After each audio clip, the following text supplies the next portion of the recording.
Welcome to Hands on High Tech. Like and subscribe below. We'll keep bringing you cool content, literally cool. We're preparing for the snowstorm coming up on the East Coast here, so I'll show you what we're doing. A little issue with the snowblower. Okay, so when this happens, when I go to start, that means that it probably dry rotted. Snowblowers sit around a lot, and this snowblower is a Craftsman. It's a Yard Machines Gold. And we've done a lot of mods to this. This engine right here, and comment below if you want to see some of the other mods I've done to this thing, but is a Predator engine from Harbor Freight. It's a it's the 212 cc. It's a little bigger than the one that was on there, which really helps. And the other thing we've done is I had to change, because of that, like the engine that's on here has a forward and reverse. This one, I'm able to still do forward and reverse by modifying the gears underneath a little bit, which I did. And the other thing I did, and I don't know if you'll be able to see it here or not, but on the impeller, I actually added a rubber piece on the sides of the impeller. This thing will throw snow like, 75, 100 feet. So it's really cool.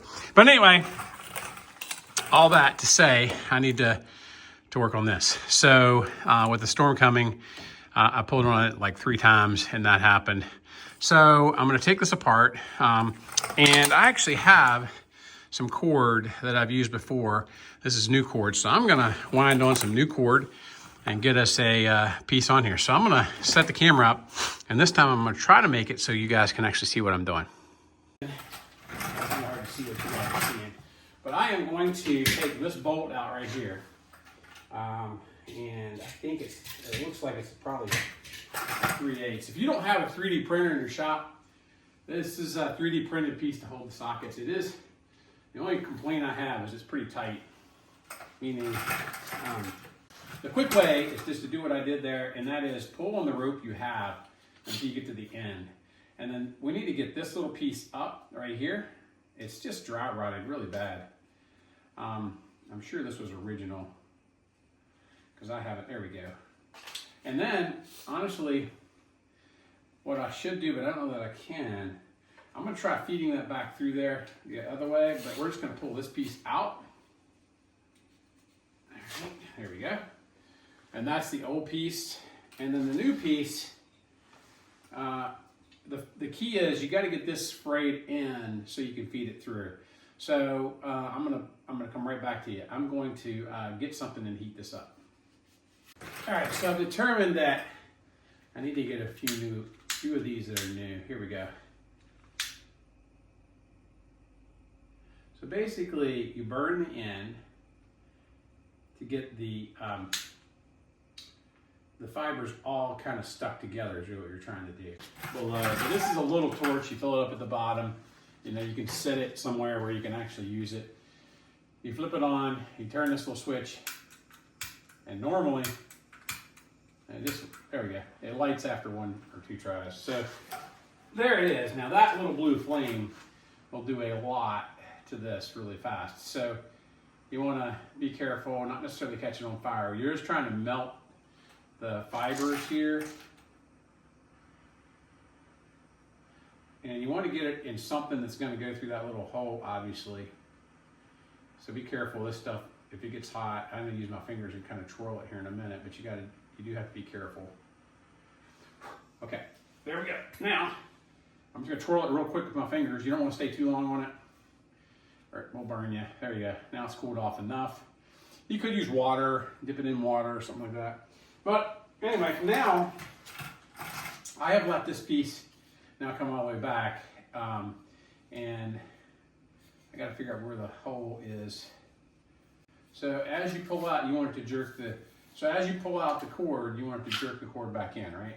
So what we're going to do is we're going to wind this up a couple times.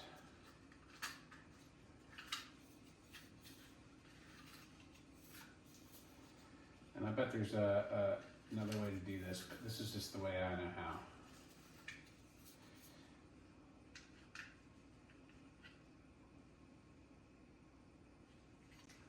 I think what I'm going to do before I get too far here is I'm going to tighten that bolt back down. I don't think I need that loose. If anything, I think that's going to hurt me.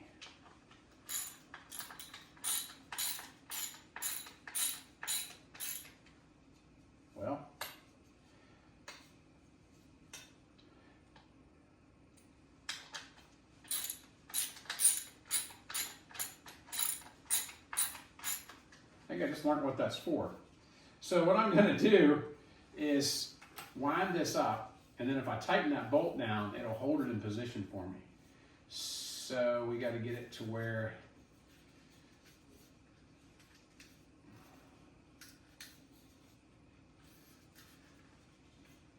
I gotta find, where was it? There it is.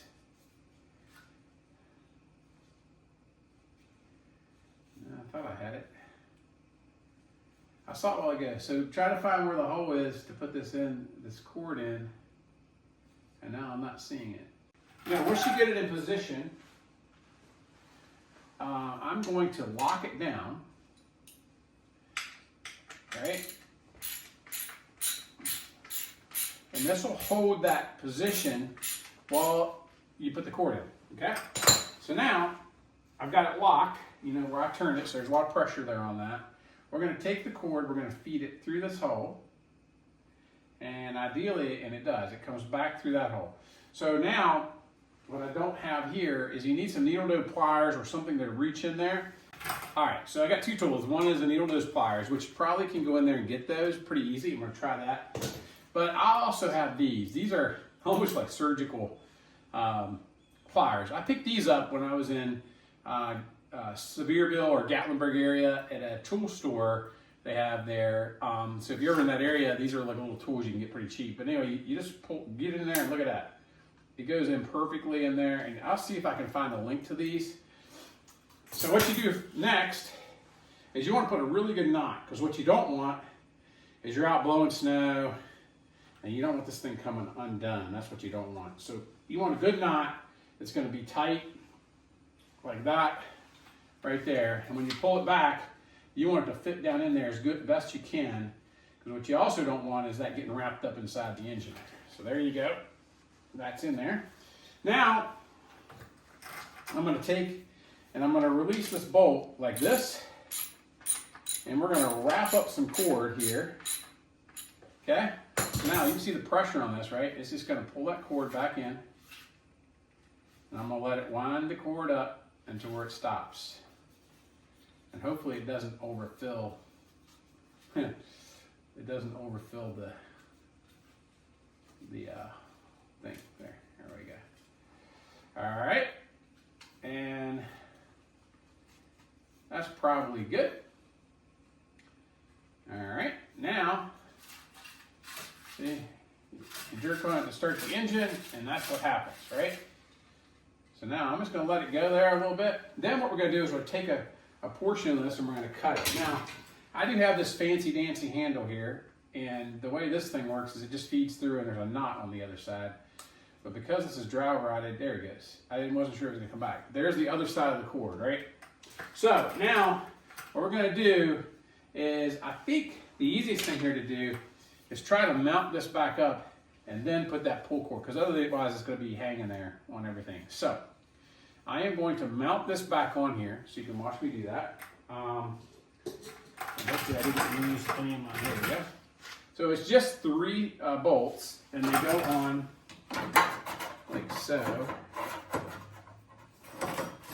Okay. Now here's the key.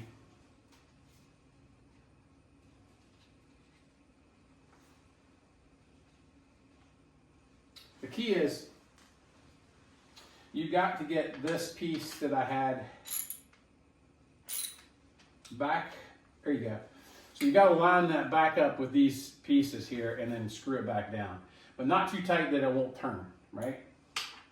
So the way we do this, because what happens when this goes, I'll show you in a second.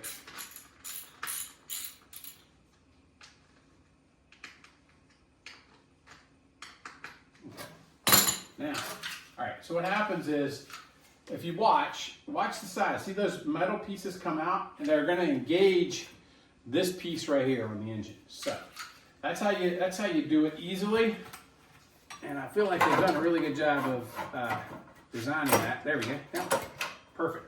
Now, by the way, when I was a kid, these old ones did not work this way. You couldn't quite as easily do what I just did there, which is tighten it up. You had to wind it by hand.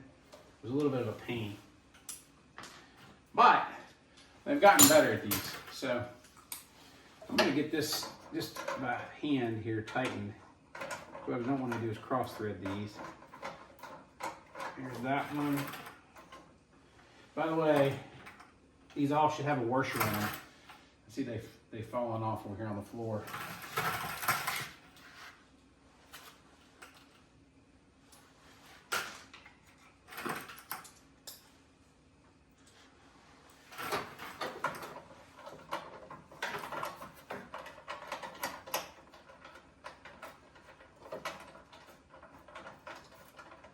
Now, these are all pretty easy to do and get tightened up. You just want to make sure they're good and tight, because you definitely don't want this thing coming off again in the snow. Every year I try to do a once over with this thing, but here we are at the storm time and kind of last minute doing this. But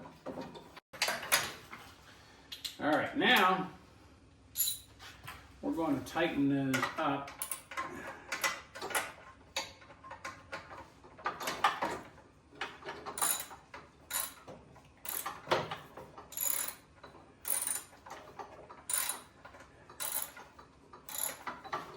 So, while I'm tightening this, I think this thing works so much better than when it came from the manufacturer. This thing is pretty old, but probably doesn't have a ton of hours on it. Okay. All right.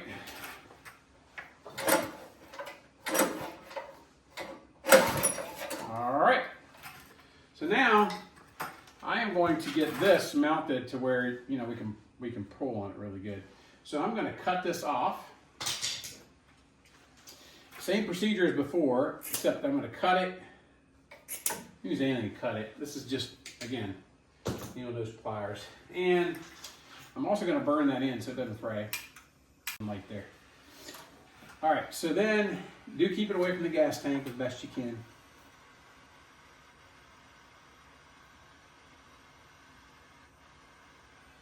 Like that. Okay.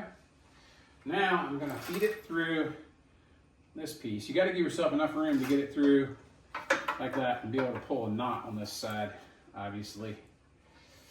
And you can do one knot or two knots, but I usually do one.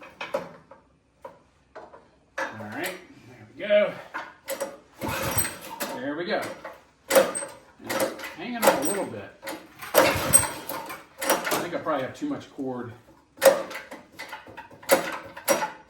That or I didn't wind it tight enough, one of the two.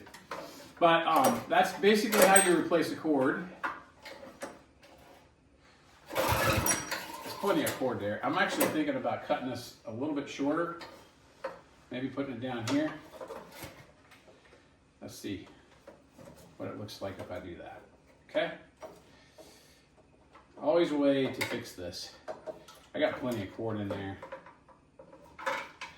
I can see it wrapping up. It's probably more than full is the issue. There we go. So what we're going to do is we're just going to cut this off and then I'll reburn it. Like that. And actually, you don't really need to reburn it, but I am going to keep it from fraying anymore. Let's see if this thing will light this time. Nope. Like that.